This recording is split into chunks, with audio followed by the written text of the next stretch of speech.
Bonjour à tous, nous sommes le mercredi 15 octobre 2025 et notre cher ami Patrick Henningsen est avec nous. Bon retour parmi nous, Patrick. Ravi d'être avec toi, Nima.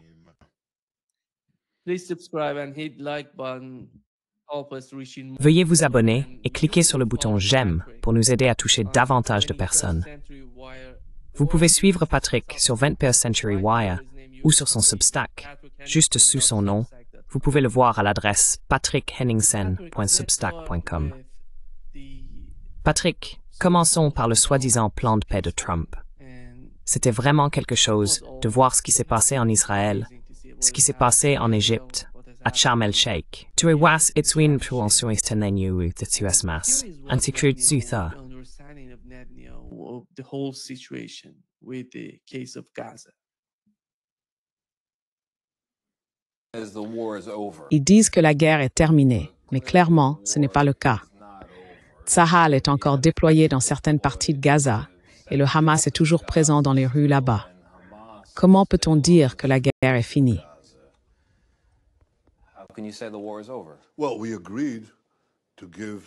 Eh bien, nous avons convenu de donner une chance à la paix. Nous avons convenu que les conditions de son plan en 20 points sont très claires. Il ne s'agit pas seulement de libérer les otages sans retirer nos forces militaires, mais aussi d'obtenir à la fois la démilitarisation et le désarmement. Ce ne sont pas la même chose. D'abord, le Hamas doit rendre ses armes. Ensuite, il faut s'assurer qu'il n'y ait pas d'usine d'armes à l'intérieur de Gaza, ni de contrebande d'armes vers Gaza. C'est cela, la démilitarisation. Nous avons convenu que cela faisait partie du plan. Nous avons également convenu de dire « D'accord, réalisons la première étape et maintenant donnons une chance à la seconde de se faire pacifiquement. » C'est mon espoir. Mais sinon, je crois avoir entendu le président parler ce soir. Il a dit « Écoutez, il ferait mieux de le faire » ou « Eh bien, je ne peux pas parler en son nom », mais il a dit que l'enfer se déchaînerait. J'espère que non.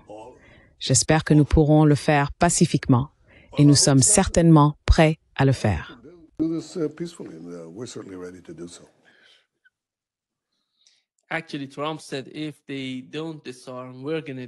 En réalité, Trump a dit que s'il ne se désarme pas, nous le ferons.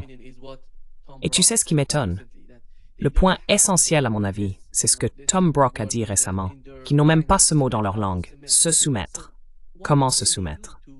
Alors, que peuvent-ils faire pour les pousser dans cette direction? Il faut les désarmer.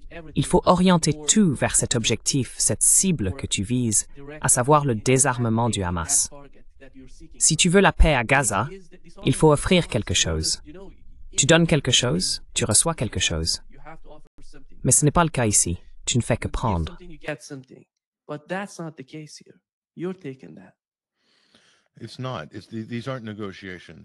Ce n'est pas le cas. Ce ne sont pas des négociations. Vous avez tout à fait raison. Il s'agit de soumission. La politique israélienne, c'est la soumission totale ou la mort. La politique des États-Unis est désormais de facto la même que celle d'Israël. Les États-Unis agissent essentiellement comme une sorte de consiglière, comme on dit dans la mafia, pour Israël, transmettant des messages aux Libanais, jouant le rôle d'intermédiaire, menaçant en substance d'actions militaires, de sanctions et de toutes sortes d'autres mesures. Dans le cas de Tom Brock, il a directement menacé le Liban d'une guerre civile. Il a dit, vous savez, qu'il fallait désarmer le Hezbollah et que les États-Unis allaient fournir des armes à l'armée libanaise pour désarmer le Hezbollah.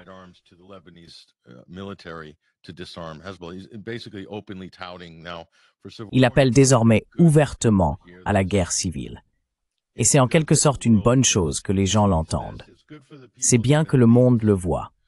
C'est bien pour les populations du Moyen-Orient qui ont essayé je ne sais pas, elles ont accordé tellement de latitude aux États-Unis malgré tous les dégâts qu'ils ont causés à la région, en pensant encore que cette administration ou la suivante serait différente de la précédente. Et bien sûr, on peut maintenant voir que tout ce que font les États-Unis au Moyen-Orient a pour but de servir Israël.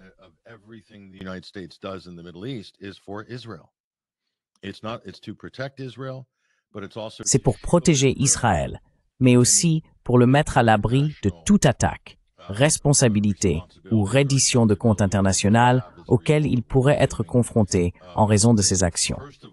D'abord envers la population palestinienne autochtone, soumise à un système d'apartheid, et ensuite en massacrant des Libanais de manière extrajudiciaire sous prétexte de menaces terroristes, rasant des villages entiers dans le sud du Liban.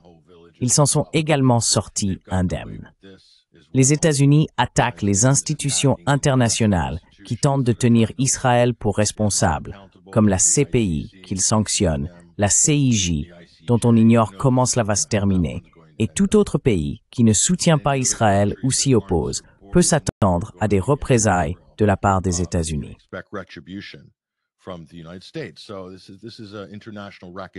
C'est donc du racket international de la part de l'administration Trump. Mais revenons à Israël. Ce qu'Israël fait, c'est simplement préparer l'échec de ce cessez-le-feu. Ce n'est pas un accord de paix.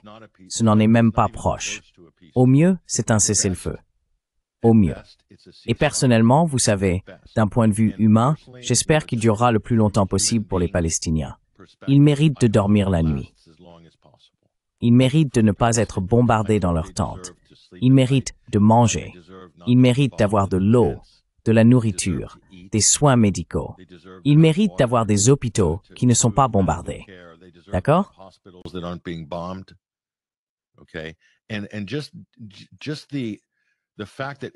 Et rien que le fait qu'Israël autorise, vous savez, entre 5 et 600 camions, des lorries, comme on les appelle en Grande-Bretagne, ou semi-remorques à entrer dans la bande de Gaza avec de l'aide, est une reconnaissance tacite qu'il mène un siège et un blocus depuis maintenant 2 ans. En tout, cela dure depuis environ 17 ou 18 ans. Mais au cours des 2 dernières années, ils ont affamé les Palestiniens, en leur refusant des éléments essentiels à la vie, comme la nourriture, l'eau et les fournitures médicales, en coupant l'électricité, et ainsi de suite, en plus de les bombarder, d'aplatir Gaza. Donc je suis heureux pour les Palestiniens. Ils méritent autant de répit qu'ils peuvent en obtenir. Et j'espère sincèrement que cela durera pour toujours.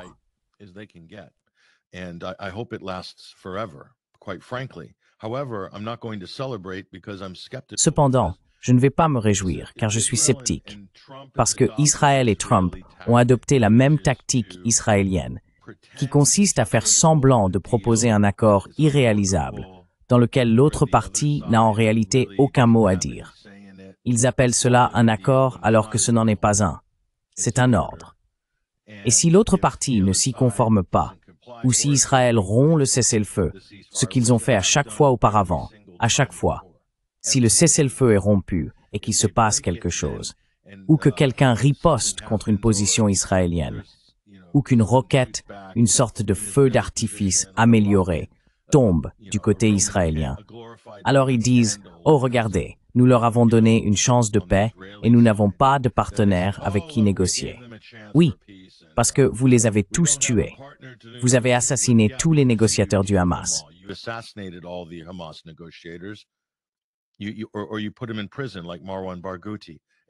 Ou bien, on le met en prison, comme Marwan Barghouti. N'importe quelle figure politique capable de rassembler. Ils ont donc truqué le système sous tous les angles possibles pour qu'il ne puisse y avoir aucune forme de compréhension bilatérale, aucun accord de paix durable et viable. Et ensuite, ils en rejettent la faute sur les Palestiniens. Ce que fera Trump, voyez-vous, Trump n'est pas sérieux. Ce n'est pas quelqu'un de suffisamment sérieux. Et il s'est entouré d'animateurs de télévision, d'escrocs et d'arnaqueurs dans son cabinet. Tous, chacun de ces escrocs, arnaqueurs et présentateurs de Fox News, soigneusement choisis par le lobby israélien. Quiconque touche à la sécurité nationale ou à la politique étrangère a été sélectionné par Mary Madison et le bureau de Benjamin Netanyahou. Chacun d'entre eux.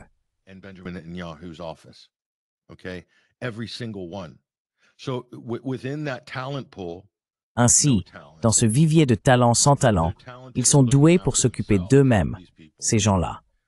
Ce sont des escrocs, des arnaqueurs, des menteurs professionnels, et ils sont incapables de construire un cadre qui inclut les intérêts de tout le monde. Voilà à quoi ressemble un accord de paix. il n'y aura aucun accord de paix de la part de l'administration Trump. Et si quelque chose tourne mal ou s'effondre, il en rejettera la faute sur le camp qu'il perçoit comme son ennemi, c'est-à-dire les Palestiniens, même si c'est manifestement la faute d'Israël et des États-Unis. C'est d'une hypocrisie totale. La politique déclarée d'Israël est l'absence d'un État palestinien.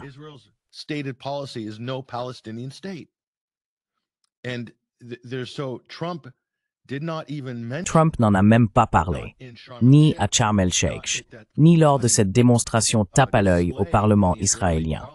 C'était simplement une humiliation pour les États-Unis. Sa prestation ressemblait à un de ces roasts de célébrités à la Don Rickles et Dean Martin. C'était embarrassant. Mais Trump n'a aucune honte à ce niveau-là. Il est là, lançant quelques plaisanteries avec Mary Madison, qui pourraient être jugées un peu limite. Mais au bout du compte, il danse. Il danse au rythme du joueur de flûte qu'il a payé. Et ce joueur de flûte, c'est le lobby israélien. Il le possède. En gros, c'est son gendre qui dirige la plupart de tout cela, avec ses associés du secteur immobilier comme Steve Witkoff.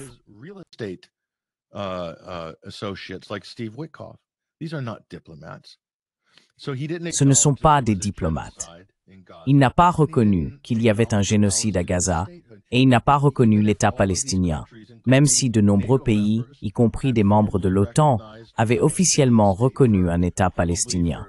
Probablement pour des raisons assez précaires, notez bien, comme la Grande-Bretagne, la France et ainsi de suite. Il y avait là un élément stratégique. Néanmoins, c'est sur la table, et la plupart des membres de l'ONU ont voté pour ou reconnu cela à l'Assemblée générale. Pas un mot à ce sujet. Cela signifie qu'il n'y aura pas d'accord de paix, ni avec Trump au pouvoir, ni avec le régime actuel à Tel Aviv.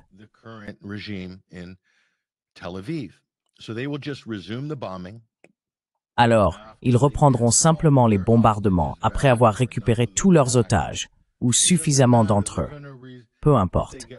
S'ils les récupèrent tous, ils reprendront les bombardements. S'ils désarment les Palestiniens, ils diront qu'ils ne les ont pas assez désarmés et continueront d'attaquer.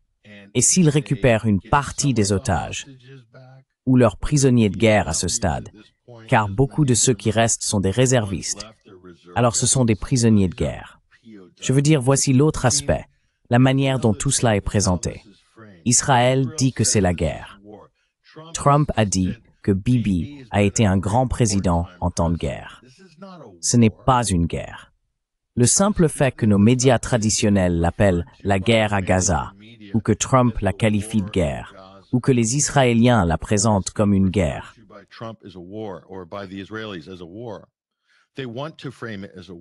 ils veulent présenter cela comme une guerre et non comme ce que c'est réellement, car cela leur permet d'exercer des pouvoirs extrajudiciaires et d'agir avec une extrême partialité. C'est pour cela qu'ils la qualifient de guerre, une guerre contre le terrorisme. C'est ainsi qu'ils la présentent. On peut suspendre toutes les normes internationales, tout le droit international, tout, si c'est une guerre contre le terrorisme. Ainsi, Israël qualifie la résistance armée palestinienne de terrorisme. Puis ils font pression sur Washington, Londres, Paris, Berlin et Bruxelles pour qu'ils fassent de même. Et soudain, c'est une guerre contre le terrorisme. Nous avons une coalition de volontaires et Israël en devient le fer de lance dans cette noble croisade contre le terrorisme. Alors qu'en réalité, selon le droit international, la Palestine, les Palestiniens en tant que peuple occupé, ont le droit, en vertu du droit international et de multiples traités et conventions, de mener une lutte armée de libération.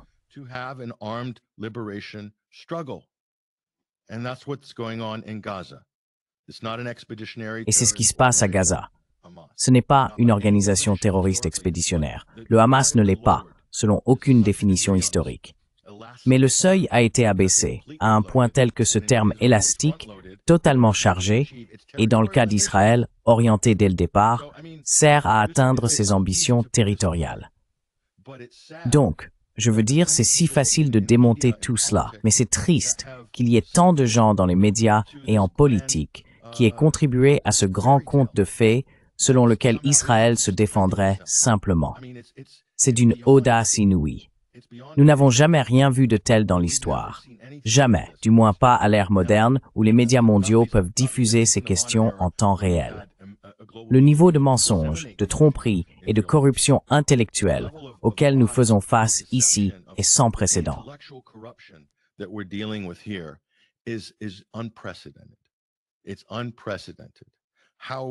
C'est sans précédent. Comment allons-nous vraiment gérer cela? Avec la direction politique actuelle dans ces pays, il ne semble pas qu'ils soient capables de faire ce qu'il faut au bout du compte. Et c'est bien de cela qu'il s'agit. Ils parlent beaucoup de démocratie occidentale, de civilisation occidentale. Eh bien, la civilisation occidentale, la démocratie, les États-nations post-Lumière, post-westphaliens, l'ère de la rationalité, reposent sur ce qui est juste et moral. Ce sont des valeurs communes, des définitions communes. Elles ont été codifiées après la Seconde Guerre mondiale dans un certain nombre de traités, d'accords internationaux et de conventions. C'était leur but. Les États-Unis ont dirigé ce processus et maintenant les États-Unis sont en train de le démanteler. Intéressant.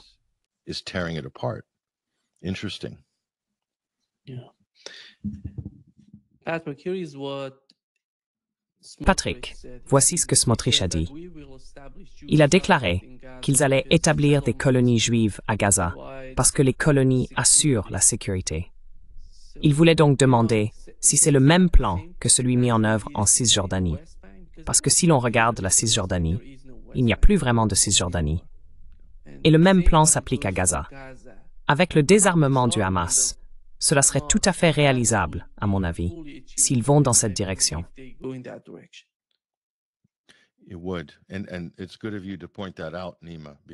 C'est vrai, et tu fais bien de le souligner, Nima, car il n'y a plus de Cisjordanie.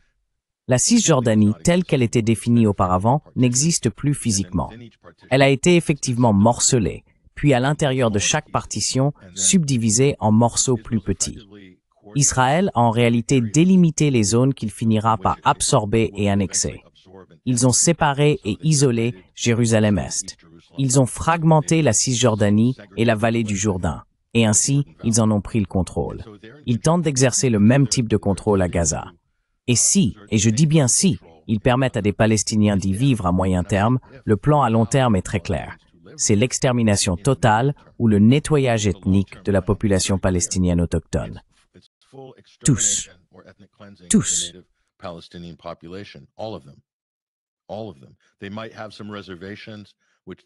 Point. Ils pourraient avoir certaines réserves qu'ils pourraient construire dans le désert du Negev pour y enfermer des gens, peut-être des villes de tentes, puis ériger d'autres colonies nouvelles et isolées, des camps de réfugiés ou des camps de concentration ou quoi que ce soit qu'ils aient en tête. Cela durerait jusqu'à ce qu'ils puissent éliminer ceux qui ont été parqués dans une sorte de zone de rétention temporaire pendant 1 an ou 2, ou les tuer ou les expulser. Dans le cas de la Cisjordanie, je suis sûr que le plan à long terme est de provoquer un autre bouleversement là-bas, semblable à celui de Gaza, qui pousserait effectivement la population palestinienne vers la Jordanie. D'autant plus qu'il y a déjà une importante population palestinienne en Jordanie.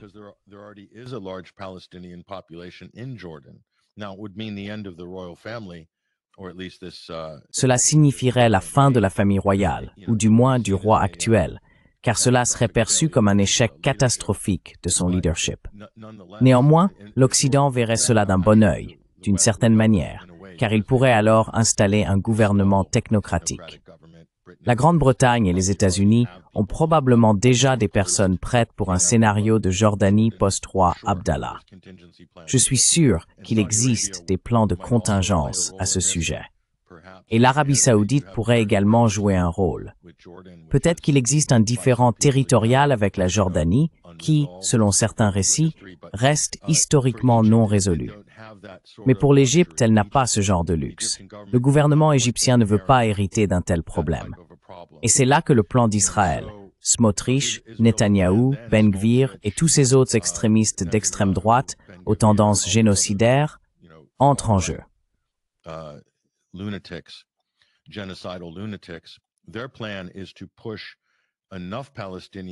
Leur plan consiste à pousser suffisamment de Palestiniens dans le désert du Sinaï. Et puis, ils ont déjà commencé à faire circuler l'idée que le Hamas serait entré en Égypte sous le camouflage d'évacués médicaux palestiniens et de personnes fuyant Gaza, créant ainsi une répétition du scénario de 1968 où Israël affirmait être justifié d'attaquer le Sud-Liban, comme il l'avait fait en 1968, avant d'envahir et d'occuper le Sud-Liban comme zone tampon à cause des terroristes, puisque l'OLP s'y trouvait, voyez-vous. C'est exactement le même scénario qu'il pourrait facilement reconstituer avec ce qu'il reste de Gaza et du désert du Sinaï. Que fera l'Égypte si Israël lançait une frappe aérienne et tuait quelques soldats égyptiens ou autre chose?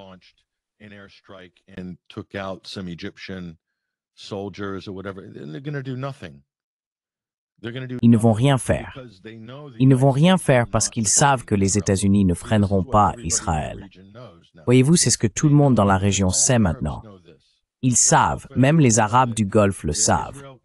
Les Arabes du Golfe savent qu'Israël peut les frapper pour n'importe quelle raison.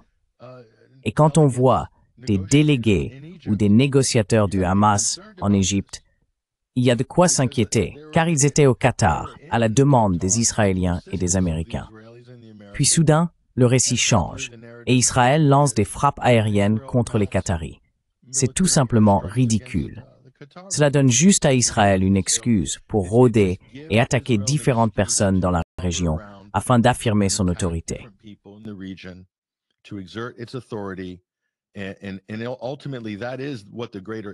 Et en fin de compte, c'est bien cela, le projet du Grand Israël. Il s'agit d'avoir Israël au centre, entouré d'États clients soumis à Israël et à ses ordres, avec le soutien des États-Unis, comme le grand tyran qui se tient derrière le petit tyran avec une massue géante.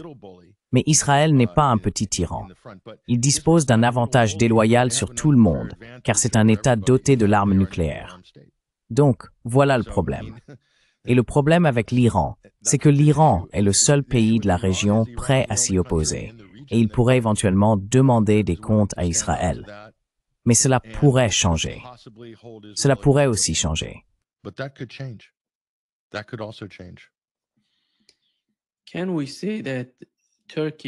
Peut-on dire que la Turquie, car avant que toute cette folie ne commence, je pensais que les deux pays importants de la région étaient l'Iran et la Turquie. Mais au fil du temps, la Turquie semble disparaître de la scène. Vous savez, ils font partie du plan, et on ne voit aucune forme d'objection de leur part. Que se passe-t-il avec la Turquie sous Erdogan?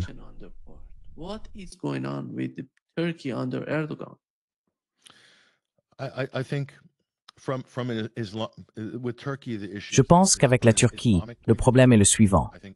D'un point de vue islamique, le gouvernement turc doit être perçu comme tenant au moins le bon discours moral, la bonne rhétorique, en tant que membre de l'Oumma.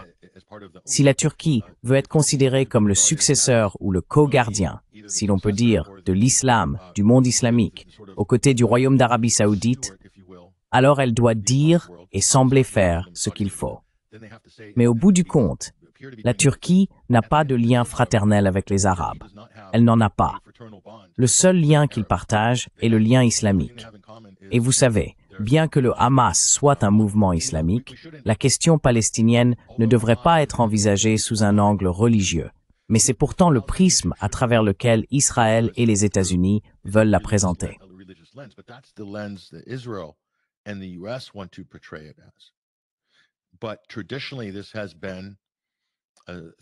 Traditionnellement, cette question a été envisagée sous un angle laïque, sous un angle du droit international et sous un angle de l'autodétermination.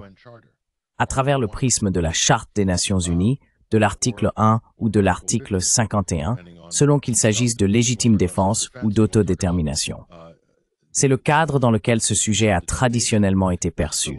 Et à mon avis, c'est la bonne manière de le formuler. Mais si on l'aborde sous un angle religieux, cela ne tient pas, car tous les Palestiniens ne sont pas musulmans, n'est-ce pas? Et ils ne relèvent pas tous d'une même branche de l'islam non plus, même si la majorité sont probablement sunnites. Il existe également une forte composante et une tradition chrétienne en Palestine occupée. In occupied Palestine as well. And of course, Et bien sûr, les États-Unis tenaient absolument à minimiser cela, car ils ne veulent pas susciter d'inquiétude parmi les chrétiens d'Amérique ou d'Europe qui pourraient penser avoir une cause commune avec les Palestiniens. Il est évident que les médias évitent simplement ce sujet, et on peut se demander pourquoi. Je pense que cela tient à l'influence éditoriale considérable exercée sur le monde universitaire, les médias et la politique américaine par le lobby israélien. Mais laissons ça de côté. Revenons à la Turquie. À leurs yeux, la Turquie n'a aucun intérêt direct dans les affaires arabes. Cela remonte à la séparation d'avec l'Empire ottoman. Et si l'on réfléchit à la manière dont Israël est né, l'État d'Israël comme on l'appelle, il est apparu après la Première Guerre mondiale.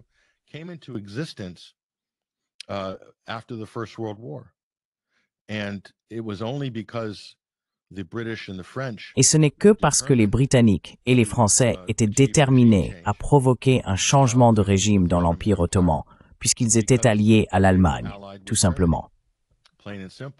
Il y avait aussi une motivation économique.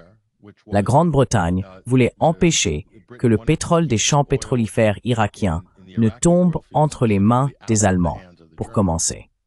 Ils ont donc promis aux Arabes qu'ils auraient leur propre État indépendant s'ils rejoignaient les Britanniques et les Français pour vaincre les Ottomans. Et bien sûr, ils les ont vaincus. Puis la Grande-Bretagne et la France se sont retournés et ont trahi les Arabes. Ils leur ont menti et ont imposé une sorte de dynastie hachémite douteuse pour gouverner la partie orientale de la région.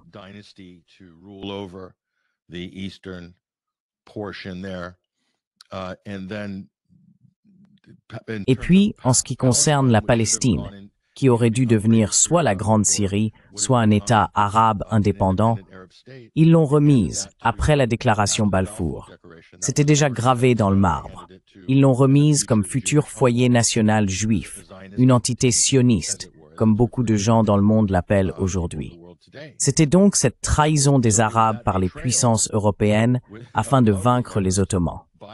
En ce qui concerne la Turquie, les principaux objectifs de celle-ci sont de défendre ses propres intérêts immédiats, ce qui signifie qu'elle veut sécuriser certaines parties de la Syrie, les absorber éventuellement dans la Turquie et tirer profit de tout projet d'oléoduc transrégional en tant que pays de transit.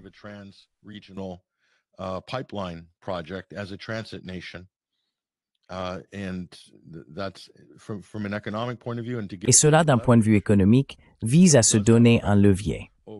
Il existe donc une préférence quant au plan énergétique, qui deviendra le plan final, que ce soit la route qatari via la Syrie et la Turquie ou une autre route. Israël veut également en être bénéficiaire, en se transformant en pôle énergétique, en pôle de conversion, en pôle financier. La Turquie nourrit aussi des ambitions en ce sens pour l'avenir. Mais, en ce qui concerne le fait de réellement prendre des risques pour les Palestiniens, la Turquie n'a rien fait. Les militants en Turquie, eux, l'ont fait. Ils se sont mis en danger lors des précédentes flottilles de 2010 et des suivantes. Le peuple turc est très passionné par cette question, mais le gouvernement n'est pas prêt à agir.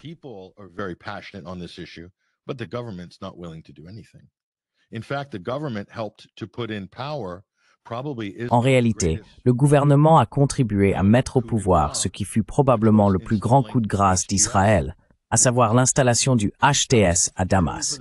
Cela a été fait uniquement au bénéfice d'Israël. Et la Turquie a joué un rôle clé dans tout le processus, de 2011 jusqu'à la chute de Damas, il y a un an. C'est la Turquie qui l'a fait. Ainsi, la Turquie servait les intérêts du projet sioniste, celui du Grand Israël. En fait, la Jordanie aussi. Elle s'est laissée utiliser comme base de départ pour la déstabilisation de la Syrie, surtout entre 2011 et probablement 2015, ces années cruciales. Mais la Turquie, de 2010 jusqu'à la chute de Damas, et elle continue encore à soutenir le régime de Jolani. Au bénéfice de qui? Au bénéfice d'Israël, au bénéfice des États-Unis et de personne d'autre.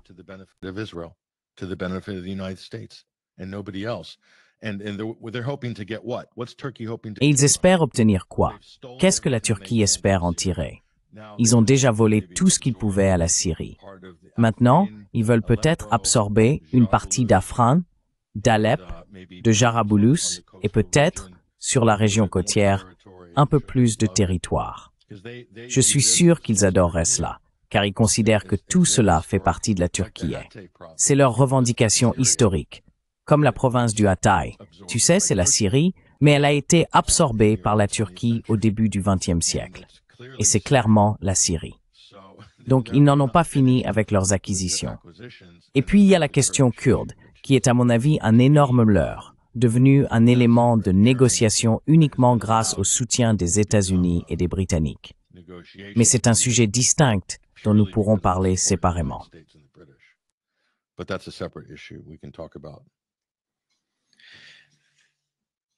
En regardant le sommet de Sharm el-Sheikh en Égypte, c'était incroyable, Patrick, de voir toutes ces personnes se rassembler. Tu sais, nous avons un génocide à Gaza, et ces gens ne font que parler. Tu vois le président indonésien discuter avec Donald Trump de leurs affaires. Tu vois, je ne sais pas si c'était le président ou le premier ministre du Pakistan, parler de combien Donald Trump est formidable, qu'il devrait recevoir le prix Nobel de la paix. Le louer pendant 5 minutes, ne parler que de ça.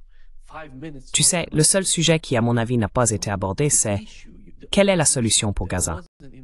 Que se passe-t-il vraiment là-bas?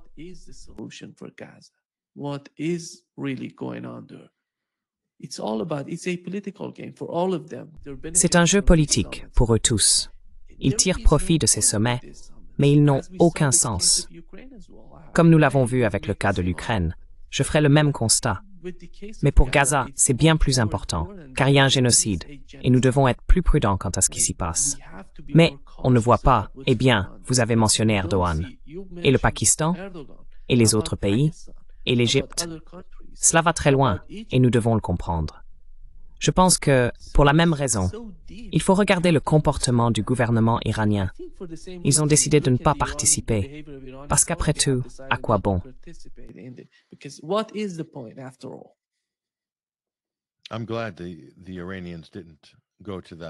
Je suis content que les Iraniens ne soient pas allés à cette réunion. Je pense que cela a montré qu'ils ont des limites à ce sujet, du moins d'un point de vue politique. C'est le minimum qu'ils puissent faire, et je suis heureux qu'ils l'aient fait. Cela les distingue vraiment de certaines de ces autres puissances de second rang, tu sais, qui aspirent à une pertinence et à une influence régionale, comme la Turquie et l'Égypte. Ce dont il était question à Sharm el-Sheikh, c'était d'une séance photo. Et les séances photos sont la monnaie qui fait tourner l'administration Trump. La machine politique de Donald Trump fonctionne grâce aux séances photos, aux cérémonies de signature et aux tournées de victoire. Et il se moque bien que tout s'effondre dès le lundi.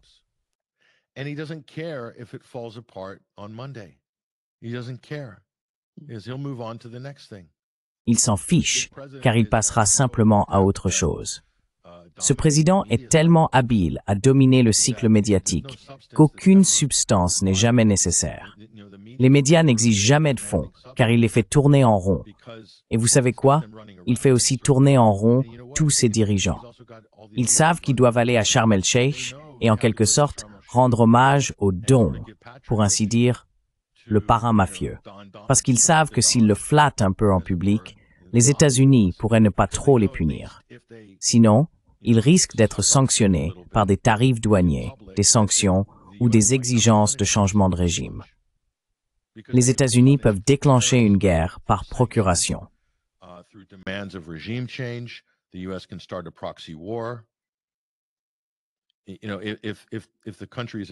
Vous savez, si un pays est opposé aux États-Unis ou ne coopère pas avec eux pour que sa direction soit écartée, Donald Trump peut intervenir dans le système judiciaire de ce pays et dire « Arrêtez cette poursuite, cette personne n'a pas besoin d'être poursuivie ». Je veux dire, c'est là qu'il en est aujourd'hui. Regardez ce qu'il a fait en Israël.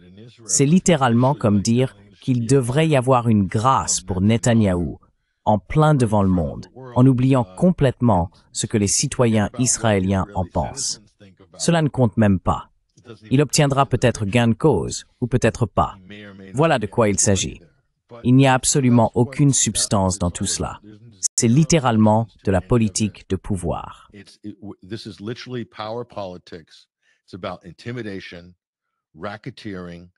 Il s'agit d'intimidation, de racket, de systèmes de protection, d'argent de protection, de promesses d'investissement aux États-Unis, de promesses de permettre aux États-Unis de revenir dans le jeu.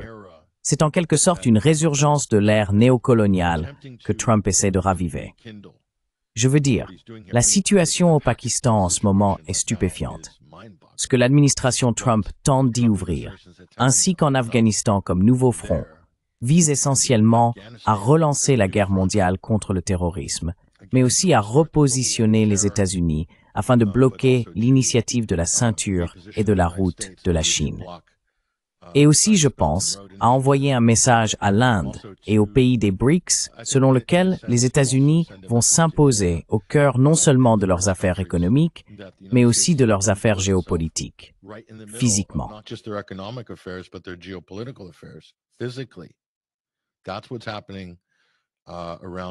C'est ce qui se passe en ce moment autour de l'Afghanistan et du Pakistan.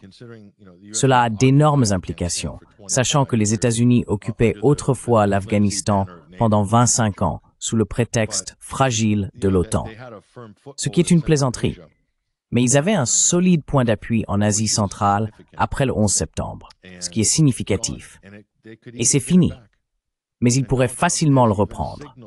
Donald Trump a même laissé entendre, je crois la semaine dernière, qu'il pense ou qu'il a vu un plan pour que les États-Unis réoccupent la base aérienne de Bagram. Je veux dire, vous vous rendez compte de ce que cela implique. On peut en parler, mais cela montre simplement qu'ils sont tout à fait à l'aise avec plusieurs dossiers en cours.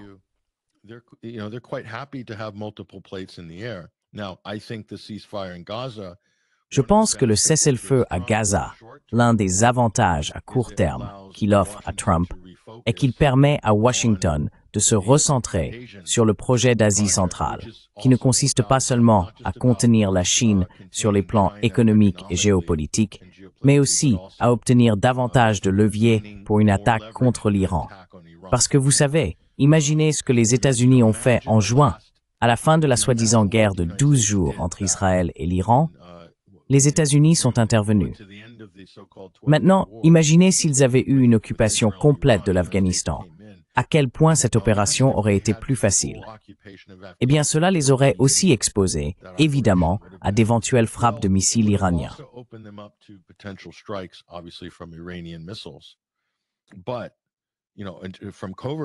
Mais vous savez, lancer des opérations secrètes depuis l'Afghanistan, si vous occupez le pays, et que vous avez, disons, quelques centaines de milliers de soldats sur place, ou 50 000, ou peu importe, 80 000, cela représente des ressources considérables. Donc je pense qu'ils aimeraient s'y réimplanter. Ils aimeraient avoir une base au Pakistan, sur la mer d'Arabie, ou quelque part le long de la côte. Les États-Unis aimeraient avoir une présence militaire plus importante en Asie centrale. Maintenant, réfléchissez un instant. Vers quoi nous dirigeons-nous? Nous revenons à la guerre froide sur le plan géopolitique.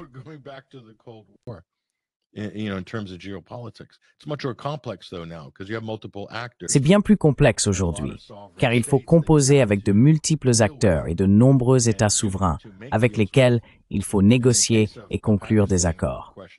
Dans le cas de la question pakistanaise, encore une fois, nous pourrions en discuter davantage, mais les États-Unis tiennent beaucoup à punir l'Inde pour son insubordination économique. Et c'est en partie ce que, selon moi, l'administration Trump cherche à exploiter dans cette situation. Ce faisant, elle parvient à atteindre bon nombre de ses objectifs géopolitiques, comme exercer à nouveau une pression sur le soi-disant ventre mou de la Russie et tenter de briser l'alliance économique entre la Chine et le Pakistan.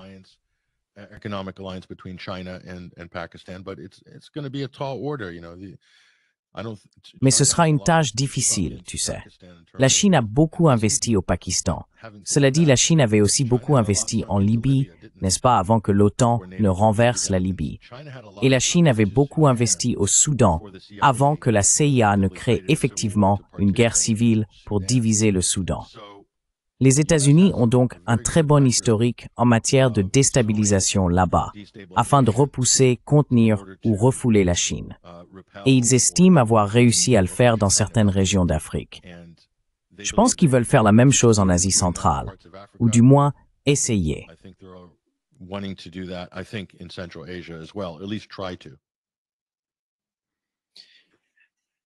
I think Pakistan is a very interesting player. Je pense que le Pakistan est un acteur très intéressant, car on y voit l'influence chinoise, l'influence américaine, ainsi que son amitié avec l'Iran. C'est toujours une question pour moi. Quelle est la nature de cette relation?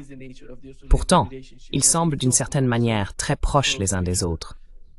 Et justement hier, des drones américains sont entrés en Afghanistan depuis le Pakistan pour recueillir des informations dans le sud de l'Iran. Il se passe beaucoup de choses. Mais quel sera le résultat de ces différents vecteurs au Pakistan? Quelle est votre compréhension du Pakistan? Qui prendra la décision finale là-bas? Et qui détient le levier ultime?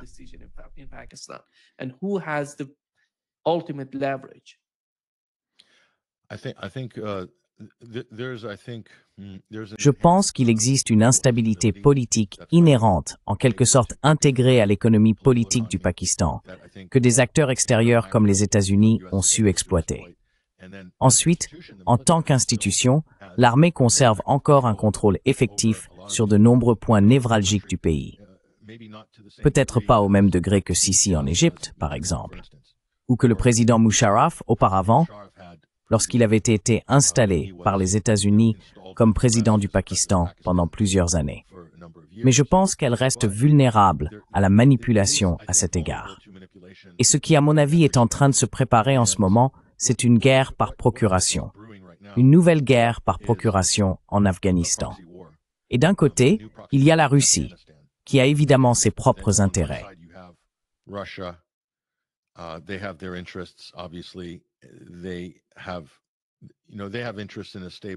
Ils ont, vous savez, des intérêts dans une frontière stable avec l'ancien gouvernement là-bas, qui coopère avec Moscou.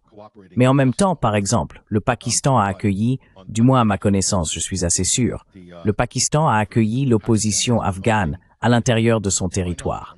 C'est donc un signal fort. Et l'Inde entretient une sorte de détente avec l'Afghanistan. Ils ont eu un différend frontalier historique qui est en suspens pour le moment, et les relations entre l'Inde et l'Afghanistan sont bonnes. Donc, d'un côté, vous avez l'Inde et la Russie, la Chine également de ce côté-là, et de l'autre, les États-Unis, le Pakistan, l'Afghanistan et peut-être Israël. Ne pensez pas qu'Israël ne soit pas au cœur de la question pakistanaise, car en fin de compte, c'est le seul pays islamique doté de l'arme nucléaire.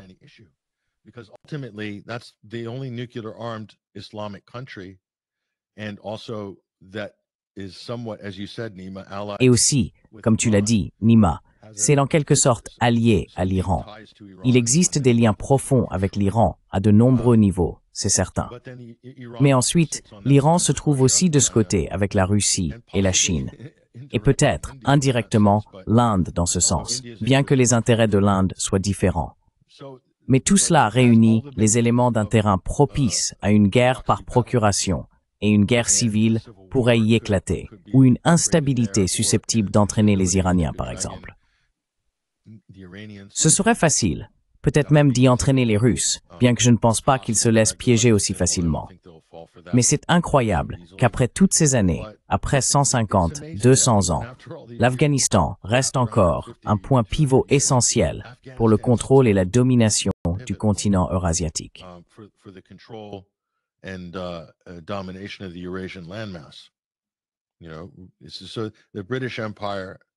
L'Empire britannique, plus ou moins, dans une autre itération, avec des technologies différentes et d'autres modes de commerce. Mais au fond, du moins selon mon interprétation, le grand jeu 1.0 visait réellement à empêcher l'Empire russe et l'Inde d'établir des liens réels, à les maintenir séparés afin de conserver le contrôle des routes commerciales maritimes, un rôle que les États-Unis ont fini par hériter. Cette sorte de manteau de puissance et d'arbitre maritime mondial, et ainsi de suite. Mais malgré tout, peu de choses ont changé. Peu de choses ont changé depuis l'île mondiale de Halford Mackinder et le grand échiquier de Zbigniew Brzezinski, ce qui est assez extraordinaire. Mais sommes-nous vraiment assez stupides pour mener une autre guerre? Pour les États-Unis, il ne suffirait que d'un faux drapeau.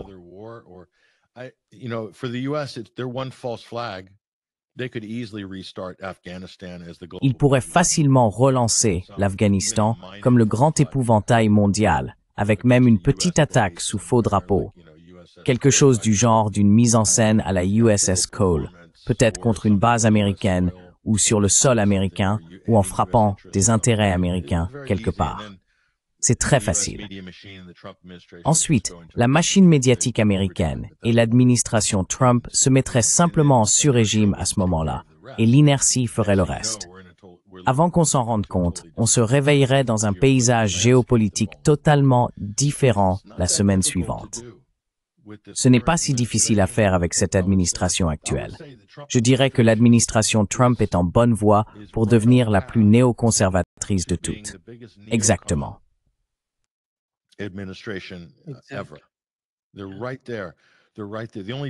Ils sont juste là. Ils sont juste là. La seule différence, c'est qu'ils n'ont pas encore réalisé un grand coup, comme l'a fait l'administration Bush, mais leur politique étrangère est pire, leur rhétorique est pire. Tous les accords échus, plus tous les anciens accords de la guerre froide avec la Russie. Je veux dire, toutes ces choses, toutes les garde-fous ont disparu. Il y avait beaucoup plus de garde-fous en place pendant l'administration Bush, même s'ils ont agi unilatéralement contre l'Irak, avec une fausse coalition des volontaires, avec les Britanniques, quelques troupes polonaises, et ainsi de suite. C'était une action unilatérale, mais il restait encore des garde-fous dans le système international. Et ils ont disparu maintenant. Donc on peut dire que c'est bien plus dangereux aujourd'hui, avec un mouvement néoconservateur en pleine ascension à Washington. Et encore une fois, je dois y revenir.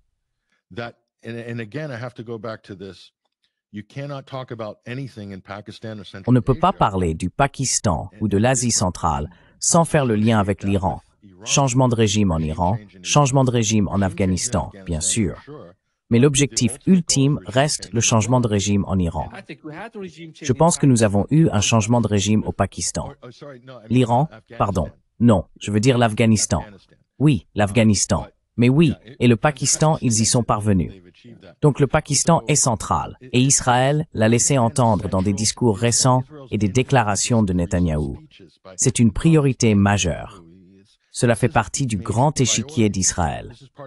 Le projet du Grand Israël ne sera pas sécurisé sans la soumission et le désarmement du Pakistan en tant qu'État nucléaire et sans un changement de régime en Iran. Ils ne pourront jamais se sentir pleinement en sécurité pour s'étendre dans ce qu'ils considèrent comme le projet du Grand Israël.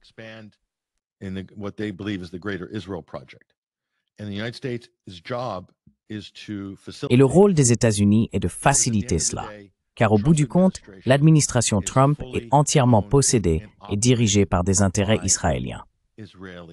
Autrefois, l'Occident utilisait Israël, les Britanniques et les Américains s'en servaient comme tête de pont coloniale et force d'exécution.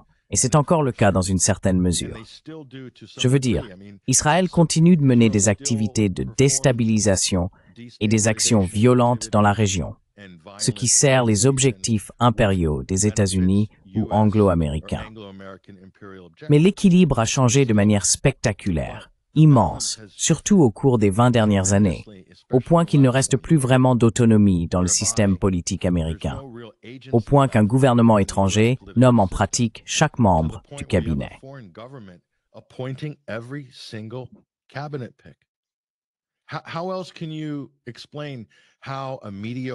Comment expliquer autrement qu'un réserviste médiocre ayant atteint le grade de major, un animateur de Fox News le week-end, même pas un présentateur, juste une figure assez insignifiante d'une chaîne câblée américaine, devienne le chef du département de la Défense, à la tête du Pentagone d'$1 billion par an? Pete Hegseth. Il a été choisi par le lobby israélien. Je veux dire, si vous deviez classer les CV des candidats qualifiés aux États-Unis, vous pourriez probablement en placer 100 000 au-dessus de celui de Pete Hegseth. Il serait tout en bas d'une pile d'environ 100 000. Voilà à quel point cette personne est incompétente et indigne d'occuper ce poste. Et cela se voit à sa performance.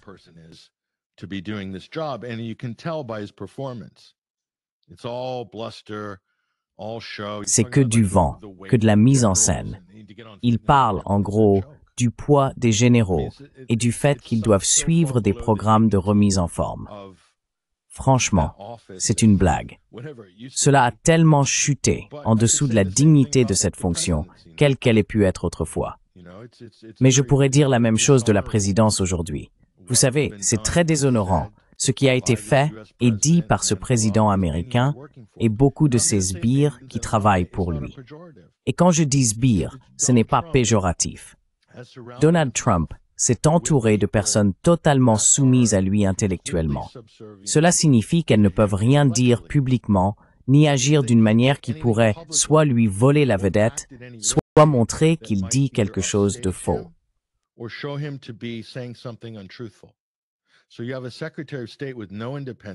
Donc vous avez un secrétaire d'État sans aucune indépendance, qui se comporte en gros comme le majordome de Trump. Je veux dire, c'est littéralement Manuel de Fawlty Towers. Marco Rubio, c'est Manuel de Fawlty Towers. Si vous connaissez cette comédie britannique avec John Cleese, cette série culte, c'est exactement qui est Marco Rubio. Il a été choisi par le lobby israélien, qui l'a sorti de son siège sûr en Floride au Sénat. Et c'est une autre chose. Israël se moque que les républicains perdent la Chambre ou le Sénat. Ils s'en fichent, mais ils ont convaincu. MAGA a suivi cette mascarade parce qu'il pense que le lobby sioniste se soucie du parti républicain, du conservatisme, de l'anti-wokisme et de tout ça.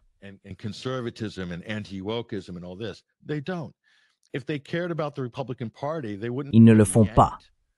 S'ils se souciaient du Parti républicain, ils n'auraient pas retiré autant de républicains de leur siège sûr à la Chambre et au Sénat, y compris Matt Gaetz, qu'ils ont poussé à quitter son poste. Il aurait été le futur président de la Chambre. À un moment donné, dans les 4 ou 5 prochaines années, Matt Gaetz aurait été président. Ils l'ont attiré hors de son siège très solide en Floride. Il est très indépendant, très populaire auprès de ses électeurs. Ils l'ont appâté avec une fausse promesse selon laquelle il deviendrait procureur général.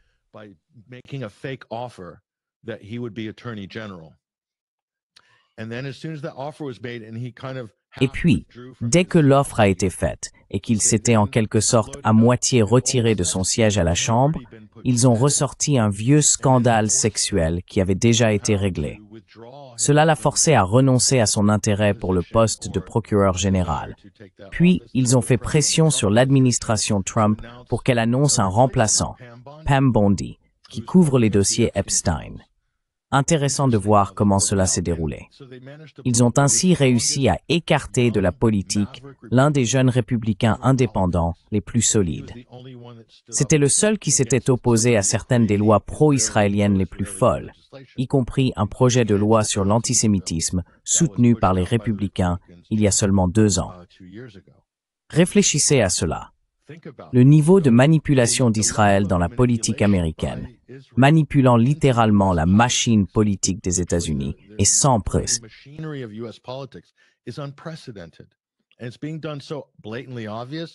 Et cela se fait de manière si flagrante. Ce que je vous dis est de notoriété publique, mais cela ne ferait jamais la une d'aucune publication américaine, car elles ont toutes peur de dire la vérité. Vous voyez? Le lobby israélien a transformé les États-Unis, la personnalité, le visage du système politique américain, d'une manière très similaire à celle dont il a transformé le système politique britannique. Ils ont évincé le chef du Parti travailliste. Le dirigeant travailliste le plus populaire de sa génération était Jeremy Corbyn. Non seulement ils l'ont écarté de la direction du parti et de la perspective de devenir Premier ministre, mais ils l'ont aussi fait exclure du parti auquel il avait consacré toute sa carrière. Et tous ses alliés ont été purgés également. Et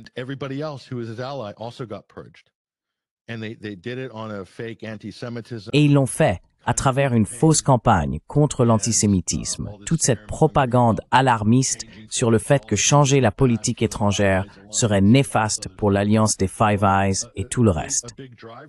Mais un moteur important de tout cela, comme l'a révélé le documentaire en 2 parties d'Al Jazeera, The Lobby, je veux dire, il y a des preuves pour tout cela. Ce ne sont pas des secrets. Tout se fait au grand jour. Les seules personnes qui en sont conscientes ou qui le reconnaissent sont les journalistes objectifs, les commentateurs réellement impartiaux, qui n'ont aucun problème à dire la vérité sur ce qu'ils voient clairement. Mais les journaux grand public et les chaînes de télévision nationales n'en parlent jamais. Donc, ce que je veux dire ici, en fin de compte, Nima, c'est que l'équilibre, autrefois, c'était du donnant-donnant.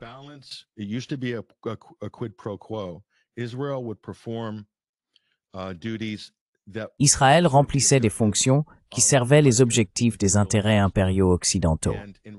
En retour, ces intérêts permettaient à Israël de poursuivre son projet du Grand Israël. C'était un donnant-donnant. Je pense qu'il y a eu un certain équilibre pendant quelques décennies, mais ces dernières années, cet équilibre s'est renversé de manière spectaculaire, tellement en faveur des Israéliens qu'aujourd'hui, l'Occident, afin de protéger Israël, lui permet de démolir toutes les institutions internationales, de saper et probablement à terme, de tuer les Nations Unies, de miner le système de justice internationale, le droit international, la CPI, la CIJ, la Convention de Genève, la Convention des droits de l'homme, la Convention sur le génocide. Et je pourrais continuer encore longtemps.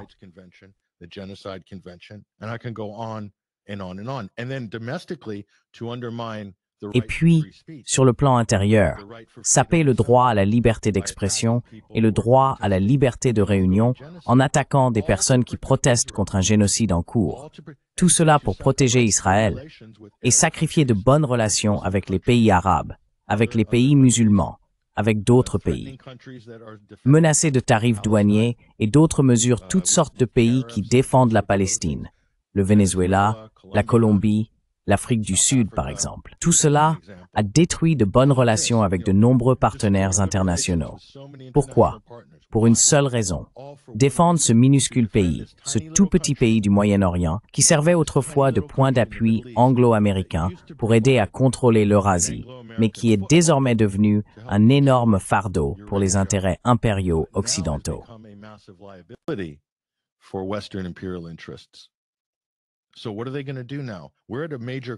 Alors, que vont-ils faire maintenant?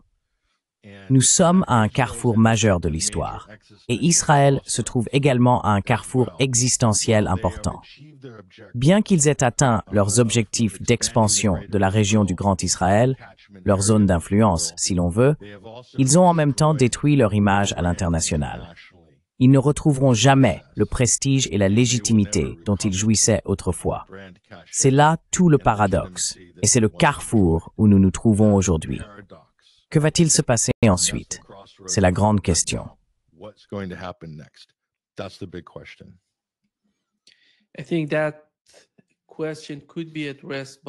Je pense que cette question pourrait être abordée en examinant la situation en Iran et au Pakistan, car les 2 principaux ennemis d'Israël dans cette région sont ces 2 pays. Nous avons eu le Premier ministre d'Israël qui parlait du Pakistan. À quel point, vous savez, il pourrait commencer par le désarmement du Pakistan en matière d'armes nucléaires, puis poursuivre ensuite. Ou, vous savez, le même scénario, ce qu'ils ont fait au Pakistan avec Imran Khan. C'est tragique. C'est tragique ce qui s'est passé au Pakistan. Et je ne sais pas comment ces vecteurs politiques au Pakistan peuvent fonctionner, car traditionnellement il existe un lien fort entre l'Iran et le Pakistan. À cause de la langue, à cause de la culture, ils ont des liens étroits.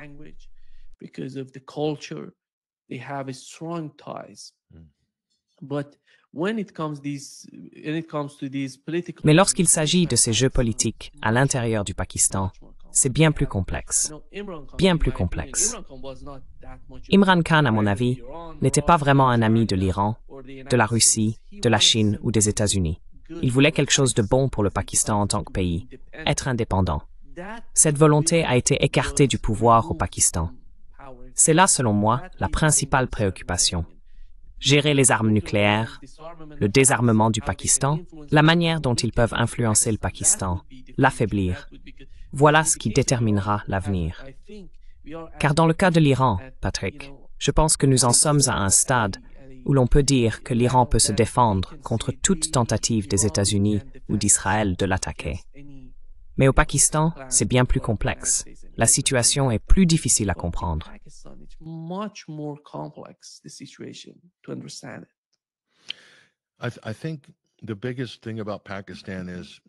Je pense que le point le plus important concernant le Pakistan, sur la question d'Imran Khan, c'est qu'avec Imran Khan, il y a eu une rupture nette avec les précédents chefs d'État pakistanais.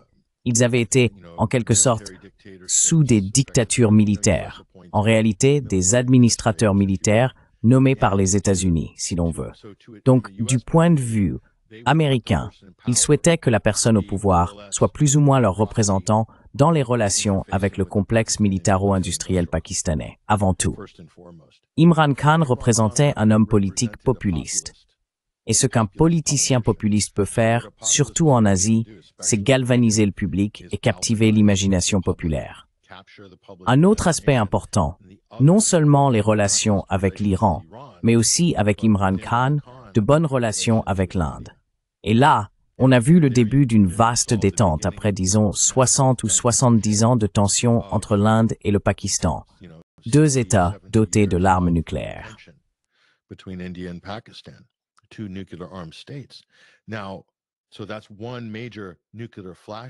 Voilà donc un des principaux points de tension nucléaire de la planète qui serait effectivement sous contrôle, neutralisé et peut-être même finalement éliminé grâce à un grand traité ou un accord réglant des différends historiques.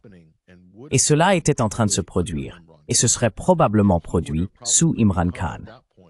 Il serait sans doute devenu à ce moment-là un dirigeant du mouvement des BRICS, je pense. Cela aurait alors entraîné un changement majeur dans l'équilibre des pouvoirs en Asie. S'il s'alliait avec la Russie et la Chine, et l'Inde en aurait bien sûr tiré profit, ils en auraient tous bénéficié énormément. Tout le monde y aurait gagné. Cela marquait donc une tendance. Le centre de gravité géopolitique se déplaçait vers l'Est, continuait de se déplacer vers l'Est, ce qui est sa dérive naturelle avec le développement de l'Orient. Et cela a horrifié Washington.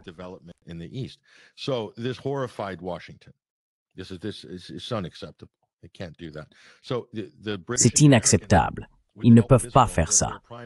Ainsi, les Britanniques et les Américains, avec l'aide d'Israël, leur objectif principal est de ramener le centre de gravité vers l'Ouest. C'est simple. Ils n'ont plus la domination totale sur Israël, les routes commerciales maritimes et le monopole du commerce et des échanges mondiaux comme autrefois. Ils essayent donc de compenser cette perte d'hégémonie en sabotant, en perturbant, en détruisant. Ils pensent qu'en freinant le développement de l'Est, cela peut être interprété comme une victoire pour l'Ouest et permettrait de maintenir la civilisation occidentale, quoi que cela veuille dire aujourd'hui. Leur époque de domination, si l'on peut dire, serait simplement prolongée. C'est un jeu à somme nulle en géopolitique. C'est un jeu à somme nulle.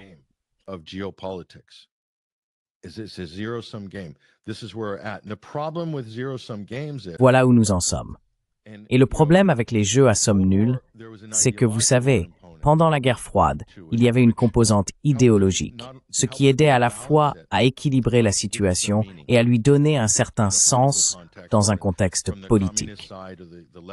Du côté communiste ou de la gauche, il s'agissait de lutte des classes, de conscience de classe, d'inégalité, de justice sociale, ce genre de questions. De ce côté de la division de la guerre froide, c'était la conversation. Et du côté occidental, il s'agissait de démocratie libérale, de marché libre, d'opportunité, de déréglementation, de liberté, et ainsi de suite. Mais celle-ci n'a aucune de ces composantes. C'est simplement de la politique de puissance à somme nulle.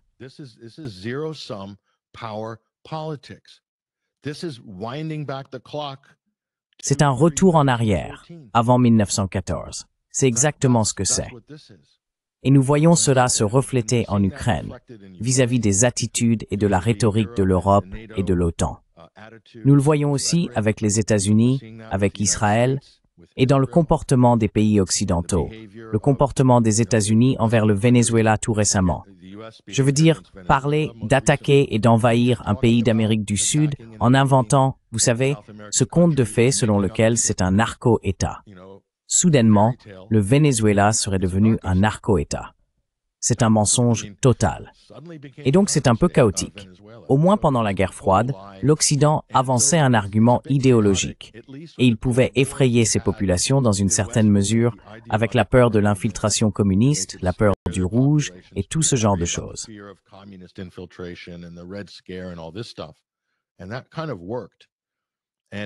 Et cela a plutôt fonctionné. Cela a aussi marché du côté communiste, car l'agression américaine et l'agression occidentale, la course aux armements nucléaires en Europe, étaient présentées aux populations de l'Est comme « Regardez, il y a ici des preuves concrètes qu'ils nous menacent. Ils veulent nous rayer de la carte. » Et cela a contribué, je pense, à alimenter ce côté de la fracture idéologique, sans aucun doute. Mais maintenant, de quoi s'agit-il? Au bout du compte, la question de la démocratie, c'est ce qu'ils font en Afghanistan.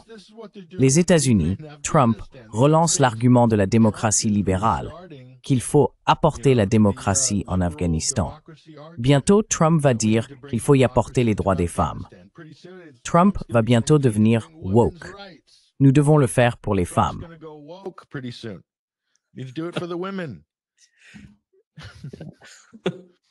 Incroyable. Au fait, il fait exactement le contraire, non?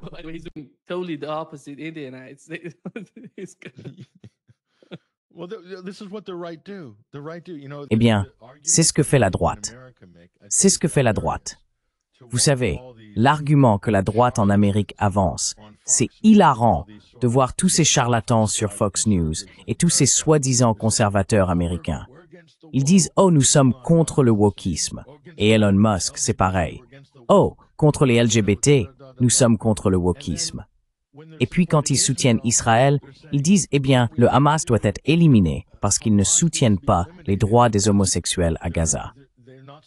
Ou encore, l'Iran a besoin d'un changement de régime parce qu'ils obligent les femmes à se couvrir la tête.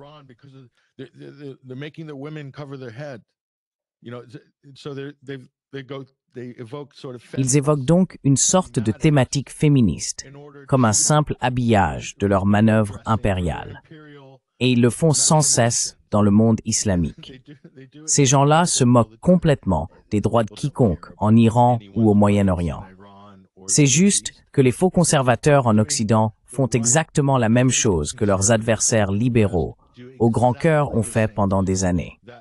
L'OTAN diffusait autrefois des publicités en Amérique sur les arrêts de bus, montrant des femmes talibanes portant de longues burqas bleu clair, avec le slogan « OTAN, continuons les progrès. Nous allons rendre leurs droits à ces femmes. Alors, nous devons continuer à bombarder l'Afghanistan. »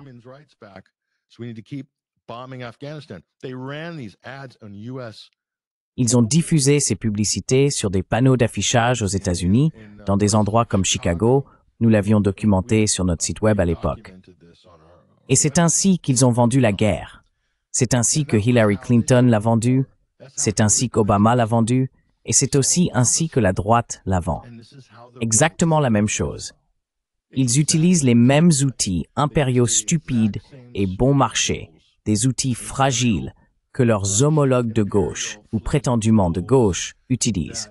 Ce sont tous deux des entreprises néocoloniales, au bout du compte. C'est comme si le panneau sur la porte disait « droite », le panneau sur la porte disait « gauche ». Ils poursuivent tous deux des politiques étrangères identiques et utilisent exactement les mêmes outils pour le faire.